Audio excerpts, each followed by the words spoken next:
दोस्तों, अनिला मुजाहिद UPSC tutorial में आपका स्वागत है। आज फिर बाकी बच्चे क्वेश्चन के साथ मैं उपस्थित हूँ। तो चलिए देखते हैं। 533 नंबर कह रहा है, राज्यसभा के सभापति का निर्वाचन कौन करता है। तो ये तो हमें सभी को मालूम एकदम है कि लोकसभा और राज्यसभा के सदस्य सम्मिलित रूप से करते हैं किसका, राज्यसभा के सभापति का निर्वाचन। राज्यसभा के विशिष्ट अधिकारों के संबंध में क्या असत्य है। कह रहा है, लोकसभा के भंग होने की स्थिति में आपात उद्घोषणा का अनुमोदन राज्यसभा करती है। राज्यसभा अपने 2/3 बहुमत से नई अखिल भारतीय सेवाओं का सृजन कर सकती है। राज्यसभा अपने 2/3 बहुमत से राज्य सूची के किसी भी विषय पर कानून बनाने के लिए संसद को प्राधिकृत कर सकती है, या राज्यसभा अपने सभापति का निर्वाचन करती है। तो कह रहा है असत्य ना, तो यही राज्यसभा अपने सभापति का निर्वाचन करती है। लोकसभा में मंत्रिपरिषद के विरुद्ध अविश्वास का प्रस्ताव प्रस्तुत करने के लिए न्यूनतम कितने सदस्यों का समर्थन आवश्यक है। तो यह तो पिछली बार हुआ 50 सदस्य। द नंबर आंसर होगा। भारतीय संसद की सर्वोच्चता के संबंध में क्या सत्य है। अब पूछ रहा है कि क्या सत्य है। संसद की सर्वोच्चता पर कोई बंधन नहीं है। संसद संविधान के भीतर सर्वोच्च है। तो ब नंबर ही जो ऑप्शन है सही है। राज्यसभा के मनोनीत सदस्यों को कितने समय तक राज्यसभा की सदस्यता प्राप्त रहती है। 2 वर्ष तक, राष्ट्रपति की इच्छा तक, कहाँ गया, हाँ ये ढक गया, 2 वर्ष तक, राष्ट्रपति की इच्छा तक, 4 वर्ष तक या 6 वर्ष तक। तो 6 वर्ष तक आंसर होगा। राज्यसभा में राज्यों को किस आधार पर प्रतिनिधित्व दिया गया है। राज्य की जनसंख्या के आधार पर, जातीय आधार पर, क्षेत्रीय आधार पर, या सभी राज्यों को समानता के आधार पर। तो यहाँ राज्य की जनसंख्या के आधार पर जो पहला ऑप्शन है आंसर होगा। लोकसभा के संबंध में क्या सत्य नहीं है। मंत्रिपरिषद पर नियंत्रण रखना या धन विधेयक केवल लोकसभा में ही प्रस्तुत किया जा सकता है। संशोधन विधेयक पर लोकसभा को राज्यसभा के समान शक्तियां प्राप्त हैं और लोकसभा नई अखिल भारतीय सेवाओं का सृजन कर सकती है। तो द नंबर जो ऑप्शन है यही आंसर हो जाएगा। आप लोग देख लीजिए। 40 नंबर है, संसद की संयुक्त बैठक की अध्यक्षता कौन करता है। अध्यक्षता तो लोकसभा का अध्यक्ष करता है। किसी विधेयक को धन विधेयक के रूप में कौन प्रमाणित करता है। वित्त मंत्री, राष्ट्रपति, लोकसभा का अध्यक्ष या राज्यसभा का उपसभापति। तो लोकसभा का अध्यक्ष करता है। निम्नलिखित में से कौन सा कथन सत्य नहीं है। बोल रहा है सत्य नहीं है। लोकसभा में बहुमत दल का नेता अनिवार्यतः शासनाध्यक्ष होता है। ब संसद के किसी मनोनीत सदस्य को मंत्री नहीं बनाया जा सकता, या संसद का कोई मनोनीत सदस्य संसद की किसी समिति का सदस्य भी हो सकेगा, या संसद का निर्दलीय सदस्य राष्ट्रपति के चुनाव में भाग लेता है। तो ब जो है आंसर होगा। अब अगला है, निम्न का मिलान कीजिए। लोकसभा का अध्यक्ष लोकसभा के विघटन के बाद भी नई लोकसभा के प्रथम अधिवेशन तक अपने पद पर रहता है। और लोकसभा का ख है, लोकसभा का अध्यक्ष और उपाध्यक्ष किसी भी समय अपने पद से त्याग पत्र दे सकता है। तो यहाँ ग नंबर, अच्छा बाकी बात भी पढ़ लेना। ऐसे प्रस्ताव द्वारा अपने पद से हटाए जा सकेंगे जिसे लोकसभा के तत्कालीन समस्त सदस्यों ने अपने बहुमत से पारित किया है। और घ कह रहा है, अध्यक्ष या उपाध्यक्ष को पद से हटाने संबंधी कोई भी प्रस्ताव 14 दिन की पूर्व सूचना देकर ही प्रस्तावित किया जा सकेगा। तो यहाँ क नंबर जो है सीधे अनुच्छेद क्या है 94 हाँ, अनुच्छेद 94 का दूसरा परंतुक आंसर होगा। ख जो कह रहा है, लोकसभा का अध्यक्ष और उपाध्यक्ष किसी भी समय अपने पद से त्याग पत्र दे सकता है। तो यह सीधे जाएगा अनुच्छेद 94 का ख में आंसर। ग कह रहा है, वे ऐसे प्रस्ताव द्वारा अपने पद से हटाए जा सकेंगे जिसे लोकसभा के तत्कालीन समस्त सदस्यों ने अपने बहुमत से पारित किया है। तो ग चला जाएगा 2 में, यानी अनुच्छेद 94 का ग। और लास्ट में जो बच गया उसमें चला ही जाएगा। अगला कह रहा है, संविधान के किस अनुच्छेद में धन विधेयक की परिभाषा दी गई है। अनुच्छेद 119, अनुच्छेद 110, अनुच्छेद 116 और अनुच्छेद 103। तो अनुच्छेद 110 में दिया गया है धन विधेयक का परिभाषा। काम रोको प्रस्ताव का अर्थ है मंत्रिपरिषद के विरुद्ध अविश्वास का प्रस्ताव, मंत्रियों से प्रश्न व पूरक प्रश्न पूछना, आधे घंटे की चर्चा की मांग करना या सरकार द्वारा की जा रही किसी कार्यवाही या चलाई जा रही किसी योजना को रोकने की मांग करना। तो 2 नंबर ही आंसर हो जाएगा। 546 नंबर है, संसद का संयुक्त अधिवेशन किस स्थिति में बुलाया जाता है? जब किसी विधेयक को दूसरे सदन ने निरस्त कर दिया है या दूसरे सदन ने विधेयक की प्राप्ति के पश्चात उस पर 6 माह तक कोई कार्यवाही नहीं की है या पहला सदन दूसरे सदन के संशोधनों से सहमत नहीं है या उपरोक्त सभी स्थितियों में, तो सभी स्थितियों में होगा। निम्न का मिलान कीजिए। संसद के किसी सदन की बैठक प्रारंभ करने के लिए यह, बाप रे इतना लंबा लंबा तेरा ना, यह आवश्यक है कि सदन में कुल सदस्य संख्या का 1/10वां भाग उपस्थित हो। इसे घनपूर्ति कहते हैं। इसके अभाव में सदन के अध्यक्ष का यह कर्तव्य होगा कि वह सदन की बैठक स्थगित कर दे। और ख नंबर है, सदन की अध्यक्षता या सभापतित्व करने वाला व्यक्ति सदन में प्रथमतः मतदान का अधिकारी नहीं होगा, किंतु मत बराबर होने की स्थिति में वह निर्णायक मत देगा। संसद का ग नंबर है, संसद का प्रत्येक सदन अपनी प्रक्रिया को विनियमित करने के लिए नियम बना सकेगा। और घ कह रहा है, सदन की सदस्यता संबंधी किसी रिक्ति का सदन की कार्यवाही अथवा उसके परिणाम पर कोई प्रभाव नहीं पड़ेगा। तो जो दोस्तों फिर से हम लोग नीचे आएंगे, जो क नंबर है, ये इतना लंबा है ना, क नंबर वो सीधे अनुच्छेद क्या है 103 के 4 में आएगा, 100 का 3 का 4 में आएगा। ख नंबर जो है इतना लंबा फिर पढ़ेंगे तो बहुत टाइम लगेगा, वो ऑप्शन 1 में चला जाएगा, यानी अनुच्छेद 100 का 1 में, 100 का 1 में। ग नंबर जो है संसद वाला, ठीक है, तो ग चला जाएगा आपका यहाँ अनुच्छेद 118 में, अनुच्छेद 118 में। और जो अंतिम बच गया 2 में, चौथा का जाएगा, यानी अनुच्छेद 100 का 2 में चला जाएगा घ का। अगला करा, निम्नलिखित में से कौन सा कथन सत्य है? राज्यसभा में लंबित विधेयक जिसको लोकसभा ने पारित नहीं किया है, लोकसभा के विघटन पर समाप्त नहीं होगा। दूसरा कह रहा है, लोकसभा से पारित किंतु राज्यसभा में लंबित विधेयक लोकसभा के विघटन पर समाप्त हो जाएगा। ग कह रहा है, स है, संसद का संयुक्त अधिवेशन आहूत करने की राष्ट्रपति की उद्घोषणा से उस विधेयक को बचाया जा सकेगा जो लोकसभा के विघटन की घोषणा के बाद समाप्त हो जाएगा, या उपरोक्त सभी। तो यहाँ उपरोक्त सभी ही सत्य पूछ रहा है ना, सत्य हो जाएंगे। 549 नंबर, निम्नलिखित में से किस विधेयक पर संसद का संयुक्त अधिवेशन बुलाया जा सकता है? तो साधारण विधेयक पर बुलाया जा सकता है, 100 नंबर आंसर होगा। लोकसभा का अध्यक्ष क्या कर सकता है? तो लोकसभा का विघटन, लोकसभा का सत्रावसान, लोकसभा का स्थगन, तो स्थगन कर सकता है। संसद के दोनों सदनों की अधिकतम सदस्य संख्या है, तो दोनों सदनों की 552 लोकसभा और 250 राज्यसभा, है ना। लोकसभा और राज्यसभा की सदस्यता के लिए न्यूनतम आयु सीमा है, तो न्यूनतम जो है 25 वर्ष लोकसभा की और 30 वर्ष राज्यसभा की, यानी 1 और 2 आंसर होंगे। संसद की वह समिति जो धन खर्च हो जाने के बाद उसकी जांच करती है, तो यह तो लोक लेखा समिति है, ब नंबर आंसर होगा। संसद के किसी सदस्य की अयोग्यता के संबंध में किसका निर्णय अंतिम माना जाता है? राष्ट्रपति, निर्वाचन आयोग से परामर्श के बाद दिया गया राष्ट्रपति का निर्णय या लोकसभा का अध्यक्ष। तो इसमें निर्वाचन आयोग से, यहाँ 100 नंबर, निर्वाचन आयोग से परामर्श के बाद दिया गया राष्ट्रपति का निर्णय आंसर होगा।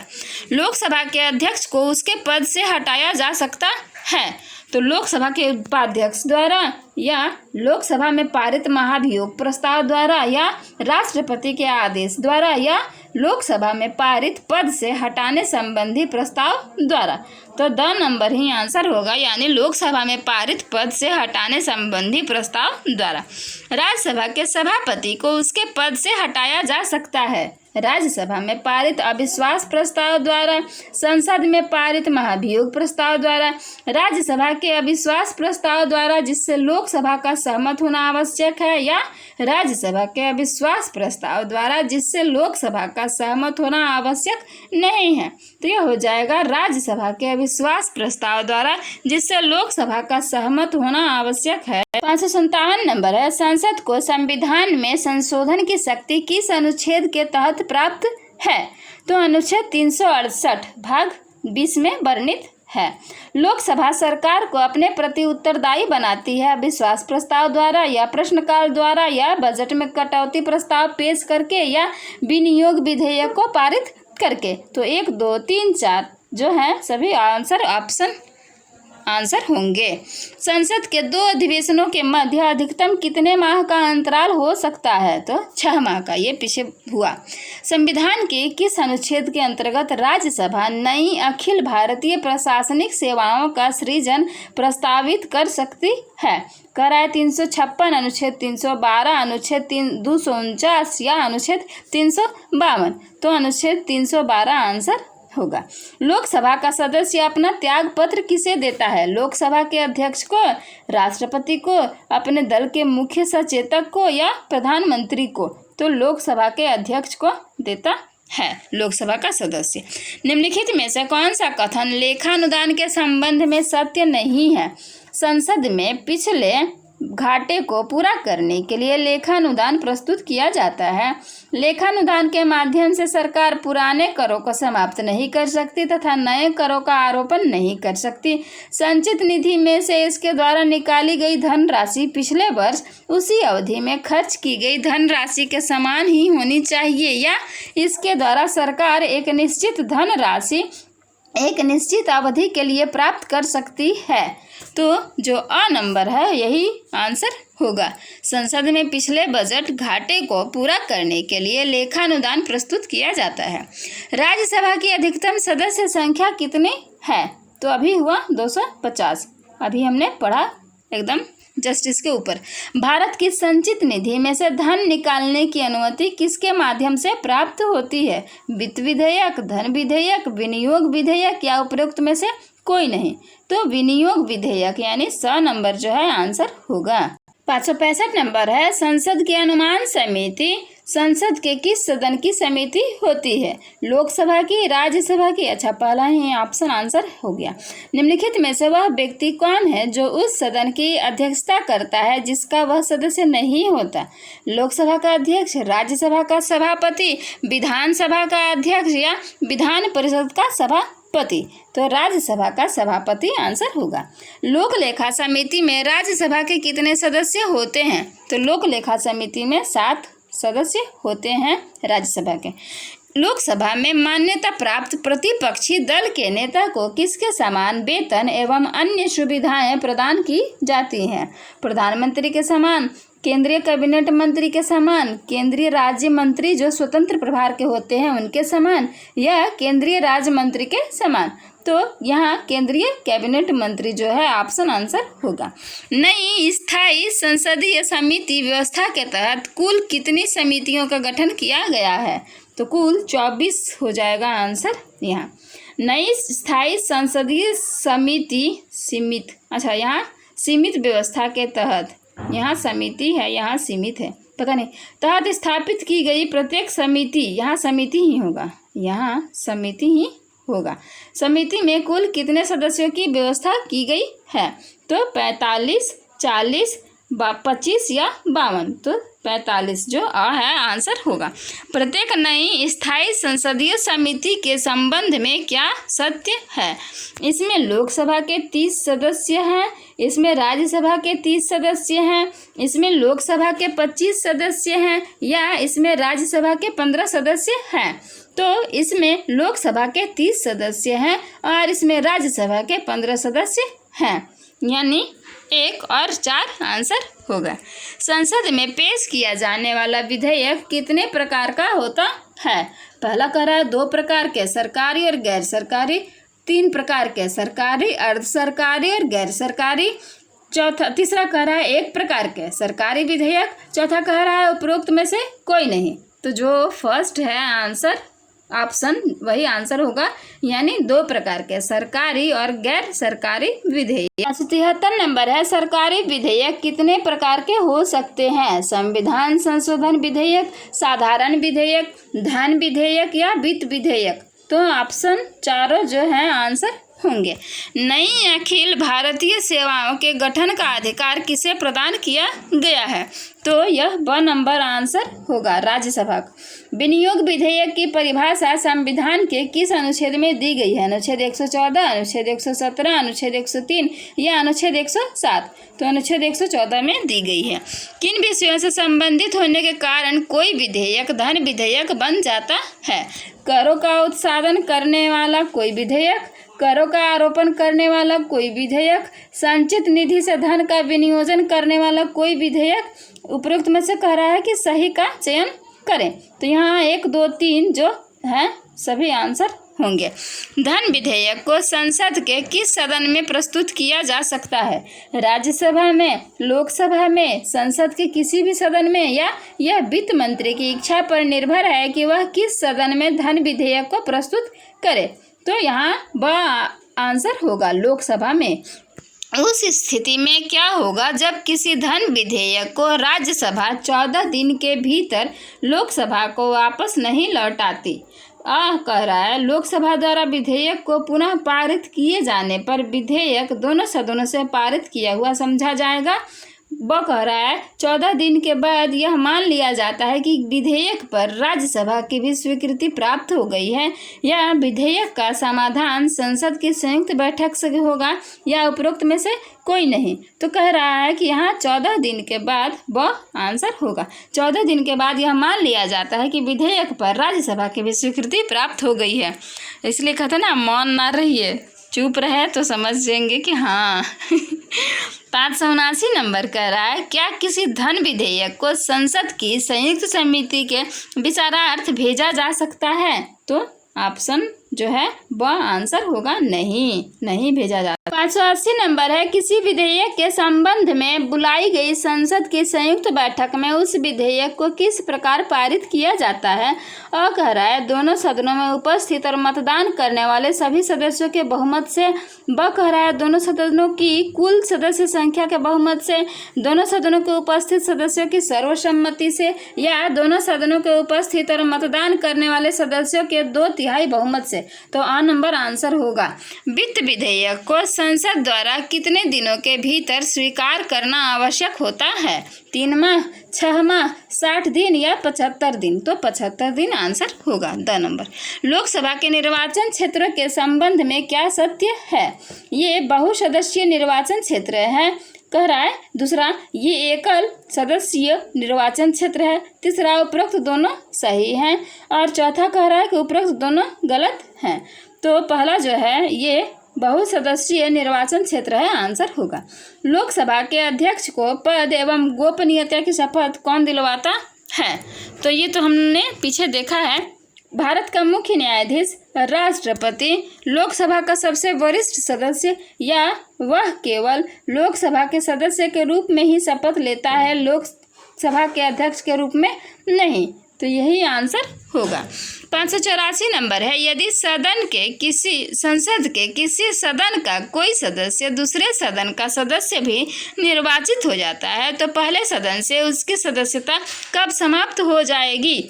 तो दूसरे सदन के ऑप्शन दे रहा है, दूसरे सदन के लिए निर्वाचित होने के 14 दिन बाद, दूसरे सदन के लिए निर्वाचित होने वाले दिन से। अच्छा, वह ही आंसर होगा, यानी दूसरे सदन के लिए निर्वाचित होने वाले दिन से। अगला है, संसद की किस समिति का सदस्य कोई मंत्री नहीं हो सकता है? तो लोक लेखा समिति, अनुमान समिति, लोक उद्यम समिति, नई स्थायी संसदीय समिति। तो उपरोक्त में से सही का चयन करें। तो इनमें से कोई नहीं होगा, सभी कटेंगे। 1, 2, 3, 4। अगला है, किस समिति के अध्यक्ष पद पर विरोधी दल के सांसद को नियुक्त करने की परंपरा है? अनुमान समिति, लोक उद्यम समिति, लोक लेखा समिति, उपरोक्त में से कोई नहीं। तो 100 नंबर आंसर हो जाएगा। 587 नंबर है, यदि लोक लेखा समिति का कोई सदस्य मंत्री नियुक्त हो जाता है तो समिति से उसकी सदस्यता कब समाप्त हो जाएगी? 30 दिन के भीतर मंत्री पद पर नियुक्ति की तिथि से वह समिति का सदस्य नहीं रहेगा, या उसे 14 दिन के भीतर समिति की सदस्यता त्यागनी होगी, या सभापति की स्थिति में सदस्यता पर कोई आंच नहीं आएगी। तो ब नंबर ऑप्शन जो है आंसर होगा, यानी मंत्री पद पर नियुक्ति की तिथि से वह समिति का सदस्य नहीं रहेगा। किस प्रकार के प्रश्नों को मौखिक प्रश्न भी कहते हैं? तो पीछे हुआ है ना तारांकित प्रश्न, ब नंबर आंसर होगा। क्या किसी सदन में मूल प्रश्न के साथ साथ पूरक प्रश्न पूछने की भी अनुमति होती है? तो बिल्कुल हाँ। किसी स्थगन प्रस्ताव को चर्चा हेतु स्वीकार करने के लिए न्यूनतम कितने सदस्यों का अनुमोदन आवश्यक होता है? यह तो कितनी बार हो गया ना, 50-50, 50-50। संसद के दोनों सदनों का सत्रावसान कौन करता है? तो कह रहा है लोकसभा का अध्यक्ष, राष्ट्रपति, संसदीय कार्य मंत्री या उपराष्ट्रपति। तो राष्ट्रपति ही करता है ना। संसद किसको पद करने की सिफारिश नहीं करती, नहीं हटाने का? महान्यायवादी, मुख्य न्यायाधीश, महालेखा नियंत्रक या मुख्य निर्वाचन आयुक्त। तो महान्यायवादी आंसर होगा। कौन सा कृत्य लोकसभा के अध्यक्ष का नहीं है? सदन की कार्यवाहियों एवं प्रक्रियाओं का संचालन, सदन की समितियों के सदस्यों को नियुक्त करना, वाद विवाद और मतदान में भाग लेना, या यह निश्चय करना कि कोई विधेयक धन विधेयक है या नहीं। तो वाद विवाद है ना, वाद विवाद और मतदान में भाग लेना। संसद के विशेष बहुमत का क्या अर्थ है? सदन का कुल बहुमत एवं मतदान में भाग लेने वाले सदस्यों का 3/4 बहुमत, 3/4 बहुमत। सदन दूसरा है सदन की कुल सदस्य संख्या का 2/3 बहुमत। है सदन की कुल सदस्य संख्या का 3/4 बहुमत, या सदन की कुल सदस्य संख्या का बहुमत एवं उपस्थित और मतदान में भाग लेने वाले सदस्यों का 2/3 बहुमत। तो जो 2 नंबर है यही आंसर है, यानी सदन की कुल सदस्य संख्या का बहुमत एवं उपस्थित और मतदान में भाग लेने वाले दोनों है ना वाले सदस्यों का 2/3 बहुमत। भारत की संचित निधि में कहाँ से धन आता है? यह तो सबके दिमाग में खटकता है, कहाँ से धन आता है? भारत सरकार को प्राप्त उधारों से, भारत सरकार को प्राप्त राजस्व से, भारत सरकार को किए गए ऋणों के भुगतान से, उपरोक्त सभी स्रोतों से। तो यही आंसर होगा, यानी 1, 2, 3 सभी। 596 नंबर है, निम्नलिखित में से कौन सा कथन सत्य है? संसद को 2 या 2 से अधिक राज्यों अथवा संघ राज्य क्षेत्रों के लिए एक ही उच्च न्यायालय का उपबंध कर सकती है। कौन? संसद। दूसरा है संसद संबंधित राज्यों अथवा संघ राज्य क्षेत्रों के विधानमंडल के अनुरोध पर ही उनके लिए एक उच्च न्यायालय का गठन कर सकेगी। तो अ नंबर ऑप्शन तो सही है। आगे देखेंगे। 597 नंबर है, संसद द्वारा, अच्छा ये दोनों ऑप्शन रह गया था ना, आप लोग देख लीजिएगा। संसद द्वारा अनुमोदित आपात घोषणा कितने समय तक जारी रह सकती है? कह रहा है 4 माह, 6 माह, 1 वर्ष या 2 माह। तो 6 माह तक रह सकती है। अब आया 2 वक्तव्य वाला, यानी कथन और कारण वाला। 598 नंबर है, भारतीय संसद इतनी सर्वशक्ति संपन्न नहीं है जितनी कि ब्रिटिश संसद है, जहां विधान के न्यायिक पुनर्विलोकन की कोई अनुमति नहीं है। और कारण कह रहा है भारतीय न्यायपालिका इतनी सर्वशक्ति संपन्न नहीं है जितनी कि संयुक्त राज्य अमेरिका में है, जहां न्यायिक पुनर्विलोकन की वस्तुतया कोई सीमा ही नहीं है। तो यह सही है, यह भी सही है, बट इसका कारण नहीं दे पा रहा है हर बार की तरह। संविधान में बजट शब्द का स्पष्ट उल्लेख किया गया है। कारण कह रहा है संविधान में अनुबंध है कि अनुमानित प्राप्तियां तथा व्यय का एक वार्षिक विवरण संसद के समक्ष रखा जाएगा। तो कथन जो है संविधान में बजट वाला यह गलत है, और दूसरा जो कारण है यह सही है। कथन फिर आया निंदा प्रस्ताव अविश्वास प्रस्ताव से भिन्न होता है। निंदा प्रस्ताव अविश्वास प्रस्ताव से भिन्न होता है, यह तो सही है। और अविश्वास प्रस्ताव में उन कारणों का उल्लेख नहीं होता जिन पर वह आधारित हो, परंतु निंदा प्रस्ताव में ऐसे कारणों या आरोपों का उल्लेख करना आवश्यक होता है और यह प्रस्ताव कतिपय नीतियों एवं कार्यों के लिए सरकार की निंदा करने के विशिष्ट प्रयोजन से पेश किया जाता है। तो ए और आर दोनों सही हैं। 601 नंबर कह रहा है कि यह सदन के अध्यक्ष पर निर्भर करता है कि कोरम यानी गणपूर्ति के अभाव में सदन की बैठक चलने दे या उसे निलंबित कर दें। तो यह तो गलत है। दूसरा कारण है कोरम या गणपूर्ति सदन के कुल सदस्यों की संख्या का 10वां भाग होती है, यह सही है, यानी कथन गलत है, कारण सही है। अगला कथन है राष्ट्रपति के भाषण पर चर्चा राष्ट्रपति को धन्यवाद देने के एक प्रस्ताव का रूप ले लेती है और प्रस्ताव के गिर जाने से सरकार को त्याग पत्र देना पड़ता है। और कारण कह रहा है वस्तुतः धन्यवाद का प्रस्ताव सरकार में विश्वास का प्रस्ताव होता है। तो यहाँ दोनों सही होंगे, ए और आर। अगला है राज्यपाल निम्नलिखित में से किसकी नियुक्ति नहीं करता? मुख्यमंत्री की। अगला ऑप्शन राज्य के उच्च न्यायालय के न्यायाधीशों की। राज्य के, अच्छा ऑप्शन तो मिल गया सांबा, यही 1 नंबर आंसर होगा। निम्नलिखित का मिलान कीजिए। राज्यपाल, फिर आया पंचांग खोल के, राज्यपाल किसी अपराध के लिए दोषी किसी व्यक्ति के दंड को क्षमा, कम, स्थगित या परिवर्तित कर सकता है। इसका वर्णन किस अनुच्छेद में है? और दूसरा है राष्ट्रपति की भांति राज्यपाल भी अध्यादेश जारी कर सकता है। तीसरा, मृत्यु दंड को केवल राष्ट्रपति क्षमा कर सकता है। चौथा, राष्ट्रपति के विचार हेतु आरक्षित, क्या आरक्षित पूरा नहीं दिया, अच्छा तो क नंबर जो है यानी यह अनुच्छेद क्या है 161 में चला जाएगा, 161 के अनुसार। ख नंबर जो है राष्ट्रपति की भांति राज्यपाल भी अध्यादेश जारी कर सकता है, तो इसका वर्णन अनुच्छेद 213 के अधीन किया गया है या 13 के अधीन है। मृत्यु दंड को केवल राष्ट्रपति ही क्षमा कर सकता है, इसका वर्णन 72 के ग में है। और राष्ट्रपति के विचार हेतु आरक्षित, तो चौथा जो बच गया चौथा में लगा देंगे, अनुच्छेद 200 और 201 की व्यवस्था विधेयक।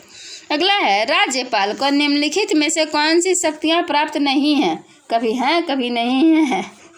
तो कार्यकारी, पहला है कार्यकारी, दूसरा है राजनयिक, तीसरा है सैन्य। तो कार्यकारी को छोड़ करके राजनयिक और सैन्य शक्तियां प्राप्त नहीं हैं। राज्यपाल अपने राज्य की विधानसभा में आंग्ल भारतीय समुदाय के कितने सदस्यों को मनोनीत कर सकता है? तो 1, आंसर जो ऑप्शन है हो जाएगा। राज्य मंत्री परिषद का कोई मंत्री किसे संबोधित पत्र द्वारा अपना पद त्याग सकता है? क्या है? राज्य मंत्री परिषद का कोई मंत्री, तो वह राज्यपाल को देगा, ठीक है। अगला है भारत में केंद्र की भांति राज्यों में भी मंत्रिमंडलीय शासन की स्थापना की गई है, जिसमें राज्यपाल, पहला ऑप्शन है मंत्री परिषद की सलाह के अनुसार कार्य करता है या अपने विवेकाधीन कृत्यों में वह मंत्री परिषद की सलाह मानने के लिए बाध्य नहीं है, या राज्य के संवैधानिक प्रमुख और केंद्र के अभिकर्ता के रूप में वह अपनी दोहरी भूमिका का निर्वाह करता है, या राष्ट्रपति के प्रसाद पर्यंत अपना पद धारण करता है। तो इसमें सही बोल रहा है कि सही 1 और 4 सही हैं। कौन कौन से सही हैं फिर से ऑप्शन पढ़ना पड़ेगा। तो यहाँ 1, 2, 3, 4 सभी सही लग रहे हैं। ऐसा कोई ऑप्शन दे रहा है? 1, 2, 3, 4, 1, 2, हाँ 2 नंबर आंसर हो जाएगा। अगला है राज्यपाल की योग्यता के संबंध में निम्नलिखित में से क्या सत्य है? वह भारत का नागरिक हो, वह 35 वर्ष की आयु पूरी कर चुका हो, बिल्कुल। वह लाभ के पद पर कार्यरत ना हो, सही। वह राज्य विधानसभा का सदस्य बनने के लिए अर्हित हो, तो 1, 2, 3, 4 यहाँ ऑप्शन जो है सभी सही हों। तो दोस्तों आज का वीडियो बस इतना ही। वीडियो अच्छा लगे तो लाइक और शेयर जरूर करें और यूं ही देखते रहें, हमें भी अच्छा लगेगा और आपको भी पढ़ करके अच्छा लगेगा। तब तक के लिए बाय बाय, टेक केयर, फिर अगले वीडियो में मिलते हैं।